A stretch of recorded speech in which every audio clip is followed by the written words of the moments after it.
Crypto currency خاص کر but coin کی قیمت میں حالیہ اضافے کا امریکی صدارتی امیدوار ڈونلڈ ٹرمپ سے کیا تعلق ہے اور کیا انہوں نے اس معاملے پر پالیسی تبدیل کی ہے؟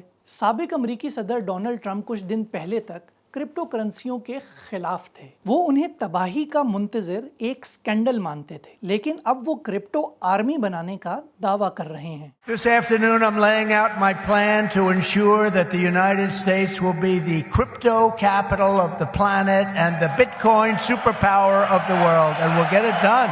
ٹرمپ کی انتخابی مہم چلانے والی ٹیم نے اعلان کیا تھا کہ وہ کرپٹو میں عطیات قبول کرے گی، جن میں بٹ کوائن، ایتھر اور ڈوج کوائن شامل ہیں۔ فی الحال ایک بٹ کوائن کی قیمت تقریباً $67,509 ہے۔ اس کی قیمت میں ٹرمپ کے اعلان سے 30% اضافہ دیکھا گیا ہے۔ بہت سے کرپٹو مداحوں نے سوشل میڈیا پر اس اعلان کو قبول کرتے ہوئے دلیل دی کہ یہ اس بات کا ثبوت ہے کہ آنے والے انتخابات میں کرپٹو ایک اہم موضوع ہوگا۔ تاہم بہت سے لوگوں کو اس سے محض موقع پرستی کی بو آتی ہے۔ اس ہفتے امریکی ایوان نمائندگان فائنینشیل انوویشن اینڈ ٹیکنالوجی کے نام سے ریپبلکن پارٹی کی جانب سے متعارف کرائے جانے والے کرپٹو نواز بل پر ووٹنگ کرے گا۔